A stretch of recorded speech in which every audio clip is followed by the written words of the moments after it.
सभी भक्तों को प्रणाम। जय श्या राम। सियावर रामचंद्र की जय। श्री रामचरितमानस को हिंदी में लेकर आ रहा हूं अपने चैनल ए टू जेड वैदिक ज्ञान पर।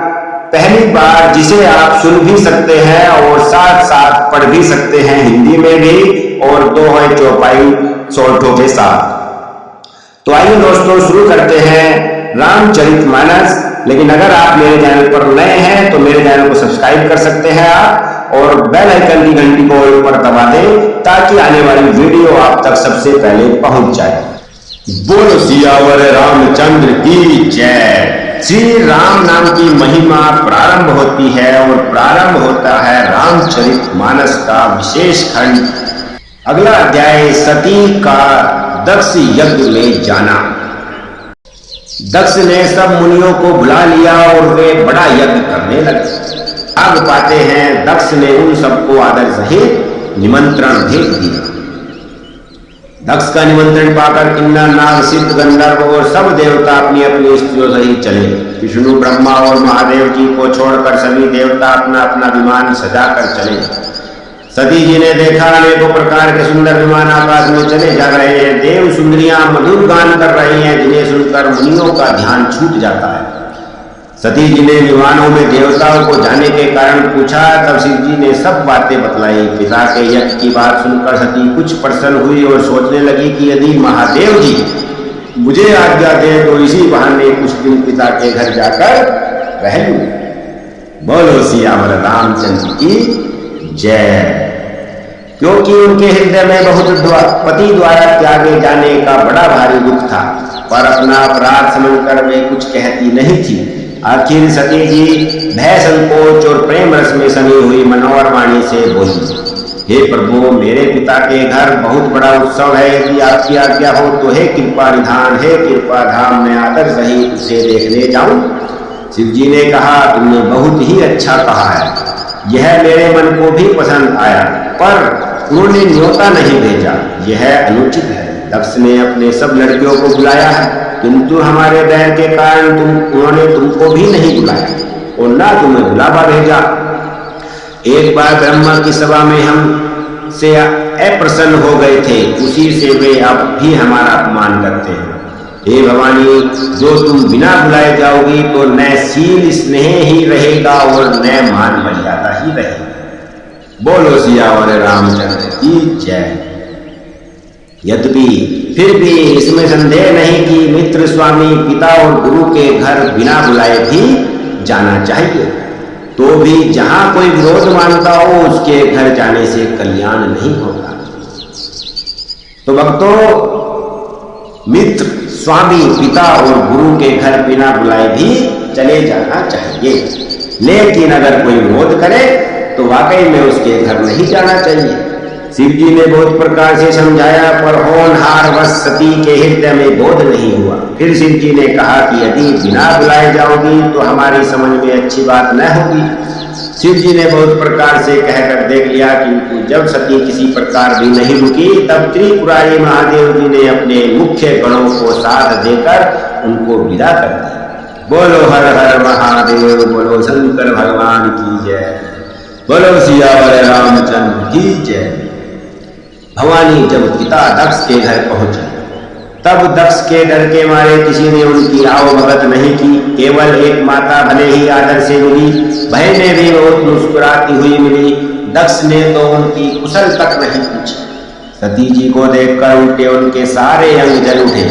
तब सती ने जाकर यज्ञ देखा तो वहां कहीं भी शिव जी का भाग दिखाई नहीं दिया, यानी कि शिव जी का स्थान नहीं था। तब शिव जी ने जो कहा था वही उनकी समझ आया। स्वामी का अपमान समझकर सती का हृदय चढ़ उठा। पिछला पति पत्नी त्याग का दुख उनके हृदय में उतना नहीं व्यापा था जितना महान दुख इस समय पति का अपमान जानकर हुआ। बोलो सियावर रामचंद्र की। फिर भी जगत में अनेक प्रकार के दारुण दुख हैं, फिर भी जाति अपमान सबसे बढ़कर कठिन है। यह समझकर सती जी को बड़ा क्रोध आया। माता ने उन्हें बहुत प्रकार से समझाकर उठाया।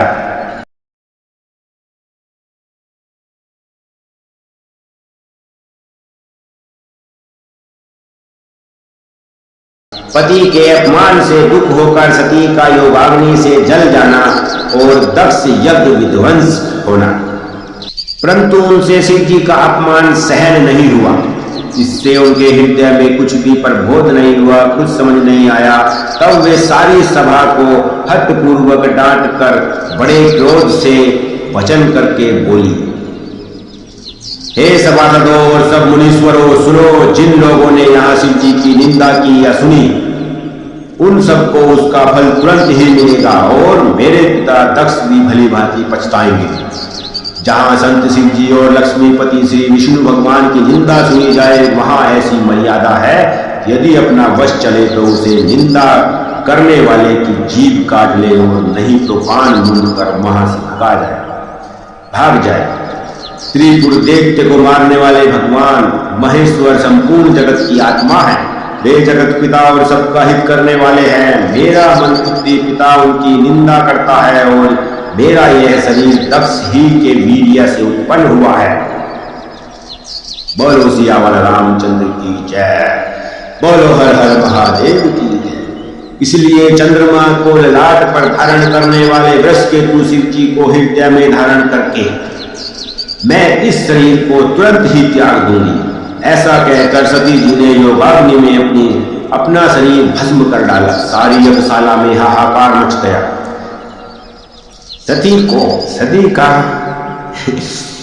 सती का मरण सुनकर शिव जी के गण यज्ञ विध्वंस करने लगे। यज्ञ विध्वंस होते देख मुनीश्वर भृगु जी ने उसकी रक्षा की। ये सब समाचार शिव जी को मिले। तब उन्होंने क्रोध करके वीरभद्र को भेजा।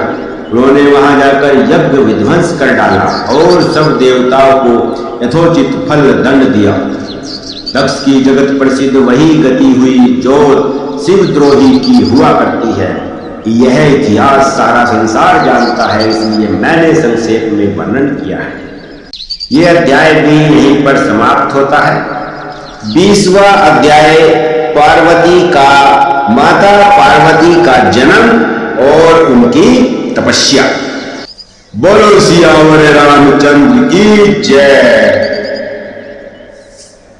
माता सती ने मरते समय भगवान हरि से यह वर मांगा कि मेरा जन्म जन्म में शिव जी के चरणों में अनुराग हो रहे। इसी कारण उन्होंने हिमाचल के घर जाकर पार्वती जी के शरीर से जन्म लिया या पार्वती के शरीर में जन्म लिया। जब से उमा जी हिमाचल के घर जन्मी, तब से वहां सारी सिद्धियां और संपत्तियां छा गई, यानी कि आ गई। मुनियों ने जहां तहां सुंदर आश्रम बना लिए और हिमाचल ने उनको उचित स्थान दे दिए। उस सुंदर पर्वत पर बहुत प्रकार के सब नए नए वृक्ष सदा पुष्प फल युक्त हो गए और वहां बहुत तरह की मणियों की खानें प्रकट हो गई। सारी नदियों में पवित्र जल बहता है और पक्षी पशु भ्रमर सभी सुखी रहते हैं। सब जीवों ने अपना स्वाभाविक बैर छोड़ दिया और पर्वत पर सभी परस्पर प्रेम करते हैं। पार्वती जी के घर आ जाने से पर्वत ऐसा शोभायमान हो रहा है जैसा राम भक्ति को पाकर भक्त शोभायमान हो जाता है। उस पर्वतराज के घर नित्य नए नए मंगलोत्सव होने लगे, जिसका ब्रह्मादि यश गाते हैं। बोलो सियावर रामचंद्र की जय। जब नारद जी ने यह सब समाचार सुने तो वे कौतुक ही से हिमाचल के घर पधारे। पर्वतराज ने उनका बड़ा आदर किया और चरण धोकर उनको उत्तम आसन दिया। फिर अपनी स्त्री सहित मुनि के चरणों में सिर निवाया और उनके चरणों को सारे घर में छिटकवाया। हिमाचल ने अपने सौभाग्य का बहुत बखान किया और पुत्री को बुलाकर मुनि के चरणों में प्रवेश किया और कहा कि हे मुनीश्वर, आप त्रिकाल यज्ञ और सर्वज्ञ हैं, आपकी सर्वत्र पहुंच है, अतः आप हृदय में विचार कर कन्या के दोष और गुण कहिए। बोलो सियावर रामचंद्र की जय। नारद मुनि ने हंसकर रहस्य युक्त कोमल वाणी से कहा, तुम्हारी कन्या सब गुणों की खान है यह स्वभाव से ही सुंदर, सुशील और समझदार है। उमा, अंबिका और भवानी इसके बहुत सारे नाम हैं। कन्या सब सुलक्षणों से संपन्न है। यह अपने पति को सदा प्यारी रहेगी। इसका सदा सुहाग अचल रहेगा और इससे इसके पिता माता यश पावेंगे, यानी माता पिता यश पाएंगे। यह सारे जगत में पूज्य होगी और इसकी सेवा करने से कुछ भी दुर्लभ न रहेगा। संसार में स्त्रियां इसका नाम स्मरण करके पतिव्रता रूप तलवार की धार पर चढ़ जाएंगी। बोलो सियावर रामचंद्र की जय। बोलो माता पार्वती और शिव शंकर की जय। हे पर्वतराज, तुम्हारी कन्या सुलक्षणी है। अब इसमें जो 2-4 अवगुण हैं उन्हें भी सुन लो। गुणहीन, मानहीन, माता पिता विहीन, उदासीन, संशयहीन, लापरवाह, इनमें से कोई भी गुण तो है नहीं। योगी, जटाधारी, निष्काम, हृदय नंगा और मंगल वेश वाला, ऐसा इसका पति होगा, यानी इसको ऐसा पति मिलेगा। इसके हाथ में ऐसी ही रेखा है। नारद मुनि की वाणी सुनकर और उसको हृदय में सत्य जानकर पति पत्नी यानी कि हिमवान और मैना को दुख हुआ, बहुत दुख हुआ और पार्वती जी प्रसन्न हुई। नारद जी ने भी इस रहस्य को नहीं जाना, क्योंकि सबकी बाहरी दशा एक सी होने पर भी भीतरी समझ भिन्न भिन्न ही रहती है। बोलो सियावर रामचंद्र की जय। बोलो हर हर महादेव, माता पार्वती की जय। सारी सखियां पार्वती, पर्वतराज, हिमवान और मैना सभी के शरीर पुलकित थे और सभी के नेत्रों में जल भरा था। देवर्षि के वचन असत्य नहीं हो सकते, यह विचार कर पार्वती ने उन वचनों को हृदय में धारण कर लिया। उन्हें शिव जी के चरण कमलों में स्नेह उत्पन्न हो आया, परंतु मन में यह संदेह हुआ कि उनका मिलन कठिन है। अवसर ठीक न जानकर उमा ने अपने प्रेम को छिपा लिया और फिर वे सखी की गोद में जाकर बैठ गए। देवर्षि की वाणी झूठी न होगी, यह विचार कर हिमवान, मैना और सारी चतुर सखियां चिंता करने लगी। फिर हृदय में धीरज धरकर पर्वतराज ने कहा, हे नाथ, हे मुनीश्वर, कहिए अब क्या उपाय किया जाए। बोलो हर हर महादेव, माता पार्वती की जय। बोलो सियावर रामचंद्र की जय। मुनीश्वर ने कहा, हे हिमवान, सुनो, विधाता ने ललाट पर जो कुछ लिख दिया है उसको देवता, दानव, मनुष्य, नाग और मुनि कोई भी नहीं मिटा सकते। तो भी एक उपाय मैं बताता हूं, यदि देव सहायता करे तो वह सिद्ध हो सकता है। उमा को वर तो निसंदेह वैसा ही मिलेगा जैसा मैंने तुम्हारे सामने वर्णन किया है, परंतु मैंने वर के जो जो दोष बताए हैं, मेरे अनुमान से वे सभी दोष शिव जी, महाशंकर जी में हैं। यदि शिव जी के साथ विवाह हो जाए तो दोषों को भी सब लोग गुणों के समान ही कहेंगे। बोलो हर हर महादेव की जय। जैसे विष्णु भगवान शेषनाग की सैया पर सोते हैं तो भी पंडित लोग उनको कोई दोष नहीं लगाते। सूर्य और अग्नि अच्छे बुरे सभी रसों का भक्षण करते हैं, परंतु उनको कोई बुराई नहीं देता या उनको कोई बुरा नहीं कहता। गंगा जी में शुभ और अशुभ जल बहता है, पर कोई उन्हें अपवित्र नहीं कहता। सूर्य, अग्नि और गंगा जी की भांति समर्थ को कुछ दोष नहीं लगता। यदि मूर्ख मनुष्य ज्ञान के अभिमान से इस प्रकार होड़ करते हैं तो वे कल्प भर के लिए नरक में पड़े जाते हैं। भला कहीं जीव भी ईश्वर के समान सर्वथा स्वतंत्र हो सकता है। बोलो सियावर रामचंद्र की जय। गंगा जल से भी बनाई हुई मदिरा को जानकर संत लोग कभी उसका पान नहीं करते, पर वह गंगा जी में मिल जाने पर जैसे पवित्र हो जाती है, ईश्वर और जीव में भी वैसा ही भेद है। शिव जी सहज ही समर्थ हैं, क्योंकि वे भगवान हैं, इसलिए इस विवाह में सब प्रकार कल्याण है। परंतु महादेव जी की आराधना बड़ी कठिन है, फिर भी क्लेश तप करने से वे बहुत जल्द संतुष्ट ही हो जाते हैं। हर हर महादेव की जय। बोले भंडारी बाबा की जय। यदि तुम्हारी कन्या तप करे तो त्रिपुरारी महादेव जी होनहार को मिटा सकते हैं। यद्यपि संसार में वर अनेक हैं, पर इसके लिए शिव जी को छोड़कर दूसरा वर नहीं है।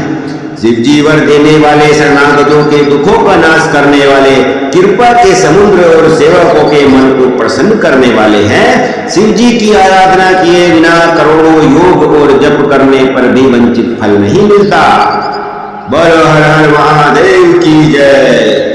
ऐसा कहकर भगवान का स्मरण करके नारद जी ने पार्वती को आशीर्वाद दिया और कहा कि हे पर्वतराज, तुम संदेह का त्याग करो, अब यह कल्याण ही होगा। यो कहकर नारद मुनि ब्रह्मलोक को चले गए। अब आगे जो चरित्र हुआ उसे सुनो। पति को एकांत में पाकर मैना ने कहा, हे नाथ, मैंने मुनि के वचनों का अर्थ नहीं समझा। जो हमारी कन्या के अनुकूल घर, वर और कुल उत्तम हो तो विवाह कीजिए, नहीं तो लड़की चाहे तुम्हारी ही रहे। मैं अयोग्य वर के साथ उसका विवाह नहीं करना चाहती, क्योंकि हे स्वामी, पार्वती मुझको प्राणों से भी प्यारी है। बोलो हर हर महादेव की जय। यदि पार्वती के योग्य वर न मिला तो सब लोग कहेंगे कि पर्वत स्वभाव से ही जड़ मूर्ख होते हैं। हे स्वामी, इस बात को विचार कर ही विवाह कीजिए, जिसमें फिर पीछे हृदय में संताप न हो, पछताना न हो। इस प्रकार कहकर मैना पति के चरणों में मस्तक रखकर गिर पड़ी। तब हिमवान ने प्रेम से कहा, चाहे चंद्रमा में अग्नि प्रकट हो जाए, पर नारद जी के वचन झूठे नहीं हो सकते। हे प्रिय, सब सोच छोड़कर श्री भगवान का स्मरण करो। जिन्होंने पार्वती को रचा है वे ही कल्याण करेंगे। बोलो सियावर रामचंद्र की जय। अब यदि तुम्हें कन्या पर प्रेम है तो जाकर उसे यह शिक्षा दो कि वह ऐसा तप करे जिससे शिव जी मिल जाएं। दूसरे उपाय से यह क्लेश नहीं मिटेगा। नारद जी के वचन रहस्य से युक्त और साकारण हैं, और शिव जी समस्त सुंदर गुणों के भंडार हैं। यह विचार कर तुम यह संदेह को छोड़ दो। शिव जी सभी तरह से निष्कलंक है। पति के वचन सुन मन में प्रसन्न होकर मैना उठकर तुरंत पार्वती जी के पास गई। पार्वती को देखकर उनकी आंखों में आंसू भर आए। उसे स्नेह के साथ गोद में बैठा लिया। फिर बार बार उसे हृदय से लगाने लगी। प्रेम से मैना का गला भर आया और कुछ कहा नहीं जाता। जगत जननी भवानी जी तो सर्वज्ञ ठहरी। माता के मन की दशा को जानकर वे माता को सुख देने वाली कोमल वाणी से बोली,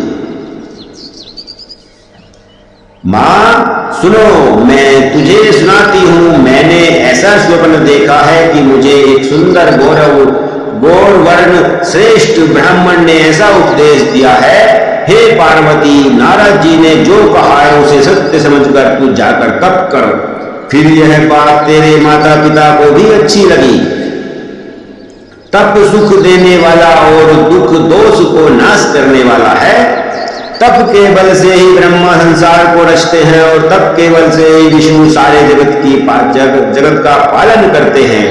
तप के बल से ही शंभु रुद्र रूप से जगत का संहार करते हैं, और तप के बल से ही शेष जी पृथ्वी का भार धारण करते हैं। बोलो सियावर रामचंद्र की जय। बोलो हर हर महादेव की जय। हे भवानी, सारी सृष्टि तप के ही आधार पर है। ऐसा जी में जानकर तू जाकर तप कर। यह बात सुनकर माता को बड़ा आश्चर्य हुआ और उसने हिमवान को बुलाकर वह स्वप्न सुनाया। माता पिता को बहुत तरह से समझाकर बड़े हर्ष के साथ पार्वती जी तप करने के लिए चली गई। प्यारे कुटुंबी, पिता और माता सब व्याकुल हो गए। किसी के मुंह से बात कुछ भी नहीं निकलती थी। तब वेद शिला मुनि ने आकर सबको समझाकर कहा, पार्वती जी की महिमा सुनकर सबको समाधान हो गया, सबको संतोष हो गया। बोलो हर हर महादेव की जय। बोलो माता पार्वती की जय। प्राणपति शिव जी के चरणों को हृदय में धारण करके पार्वती जी वन में जाकर तप करने लगी। पार्वती जी का अत्यंत सुकुमार शरीर तप के योग्य नहीं था। तो भी पति के चरणों का स्मरण करके उन्होंने सब भोगों को तज दिया, यानी कि त्याग दिया। स्वामी के चरणों में नित्य नया अनुराग उत्पन्न होने लगा और तप में ऐसा मन लगा कि शरीर की सारी सुध बुद्धि बिसर गई। 1000 वर्ष तक उन्होंने मूल और फल खाए, फिर 100 वर्ष साग खाकर बिताए, कुछ दिन जल और वायु का भोजन किया और फिर कुछ दिन कठोर उपवास किए। जो बेलपत्र सूख कर पृथ्वी पर गिरते थे 3000 वर्ष तक उन्होंने वही खाए और तपस्या चलती रही, तप होता रहा। फिर सूखे पर्ण पत्ते भी छोड़ दिए, तभी पार्वती का नाम अपर्णा हुआ। तब से उमा का शरीर क्षीण देखकर आकाश से गंभीर ब्रह्मावाणी हुई, यानी कि आकाशवाणी हुई। हे पर्वतराज की कुमारी, सुन, तेरा मनोरथ सफल हुआ। तू अब सारे असहाय कलेशों को, कठिन तप को त्याग दे, अब तुझे शिव जी मिलेंगे ही। हे भवानी, धीर मुनि और ज्ञानी बहुत हुए हैं, पर ऐसा कठोर तप किसी ने नहीं किया। अब तू इस श्रेष्ठ ब्रह्मा की वाणी को सदा सत्य और निरंतर पवित्र जानकर अपने हृदय में धारण कर लेना। बोलो हर हर महादेव की जय, बोलो सियावर रामचंद्र की जय। जब तेरे पिता बुलाने के लिए आवे तब हट छोड़कर घर चली जाना, और जब तुम्हें सप्तऋषि मिले तब इस वाणी को ठीक समझना। इस प्रकार आकाश से कही हुई ब्रह्मा की वाणी को सुनते ही पार्वती जी बहुत प्रसन्न हुई और अपने मन में हर्ष के मारे उनका शरीर पुलकित हो गया। याज्ञवल्क्य जी भारद्वाज जी से बोले कि मैंने पार्वती का सुंदर चरित्र सुनाया, अब शिव जी का सुहावना चरित्र सुनो। जब से सती ने जाकर शरीर त्याग दिया तब से शिव जी के मन में वैराग्य हो गया। वे सदा श्री रघुनाथ जी का नाम जपने लगे और जहां तहां श्री रामचंद्र जी के गुणों की कथाएं सुनाने लगे। चिदानंद सुख के धाम मोहम्मद और काम से रहित शिव जी संपूर्ण लोगों को आनंद देने वाले भगवान श्री हरि रामचंद्र जी का हृदय में धारण कर भगवान के ध्यान में मस्त हो गए, पृथ्वी पर और पृथ्वी पर विचरने लगे। बोलो हर हर महादेव की जय। वे कई मुनियों को ज्ञान का उपदेश करते और कहीं श्री रामचंद्र जी के गुणों का वर्णन करते थे। यद्यपि सुजान शिव जी निष्काम है तो भी वे भगवान अपने भक्त सती के वियोग के दुख से दुखी हैं। इस प्रकार बहुत समय बीत गया। श्री रामचंद्र जी के चरणों में नित्य नई प्रीति हो रही है। शिव जी के कठोर नियम, अन्यन प्रेम और उनके हृदय में भक्ति की अटल टेक को जब श्री रामचंद्र जी ने देखा तब कृतज्ञ उपकार मानने वाले कृपालु रूप और शील के भंडार महान तेज कुंज भगवान श्री रामचंद्र जी प्रकट हुए। उन्होंने बहुत तरह से शिव जी की सराहना की और कहा कि आपके बिना ऐसा कठिन व्रत कौन निभा सकता है। बोलो हर हर महादेव की जय, बोलो सियावर रामचंद्र की जय। श्री रामचंद्र जी ने बहुत प्रकार से शिव जी को समझाया और पार्वती का जन्म सुनाया। कृपा निधान श्री रामचंद्र जी ने विस्तार पूर्वक पार्वती जी का अत्यंत पवित्र करनी का वर्णन किया। 20वां अध्याय यहीं पर समाप्त होता है। बोलो सियावर रामचंद्र की जय, बोलो हर हर महादेव की जय। सभी को प्रणाम।